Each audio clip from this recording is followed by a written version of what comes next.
Hi, I'm Dr. Andrew Parker, and I'm the Chief of Ear, Nose, and Throat Surgery at Norwalk Hospital in Norwalk, Connecticut. I've used a lot of different techniques for tonsillectomy over the years. None of them has even come close to using this thermal fusion technique. I've been a Bovie tonsillectomy user for 19 years. Every time a new technology comes up, I give it a try, and I've never found any real advantage to my patient. So I go right back to the Bovie. This time, I knew something was different. I tried the technique, I loved it, I waited to see what my patients were going to say, and they loved it. I couldn't go back after that. The advantages are so many. You have less infections, better sleep. The disadvantage is really the recovery. When you're dealing with a different technique, where the recovery is so much better, the needle moves. You have a much easier time telling a parent, we're going to take out the tonsils, and it's not going to be a terrible recovery, and you're going to get all the advantages. When my patients came back and saw me and told me about their improved recovery, it really wasn't a question to me. I needed to change to this technique from the Bovie that I had been using for 19 years, and the results have been stunning. When I discuss tonsillectomy with a patient, I go over all of the advantages and disadvantages.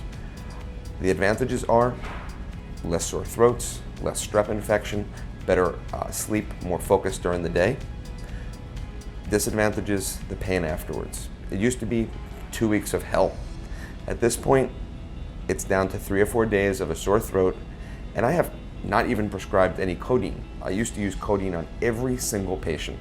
They were walking around like zombies, these kids. Now, Tylenol and ibuprofen. Believe it or not, ibuprofen, because I used to be so scared to give ibuprofen because of the risk of bleeding.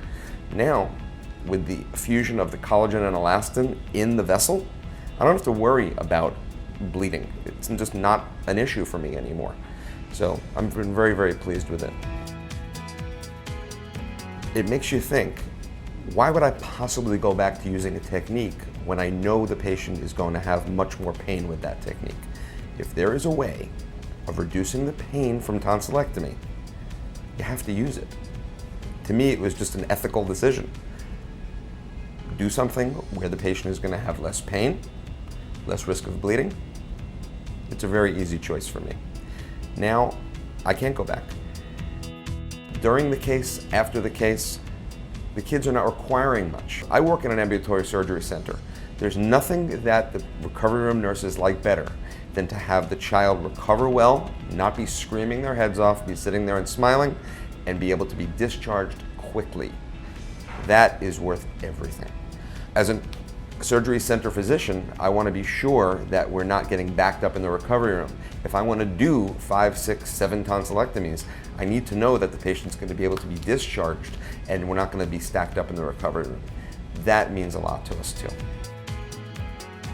I've used a lot of different techniques over the years just to try them, and never did I ever decide that I was going to make a change. I was able to learn all the techniques, but I didn't think there was an advantage to my patient. With this, there's definitely an advantage. The decrease in bleeding risk, the improvement in their recovery, getting back to a regular diet quickly, less pain medication. An article came out 2 years ago about the risks of narcotic use in children. That article scared a lot of people. And when you can tell a parent, we're not going to need to use narcotics afterwards, that means a lot to them.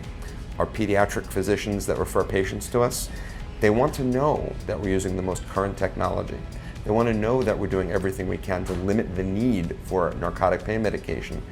And they want their patients coming back to them and saying, that wasn't bad at all. I think it's amazing.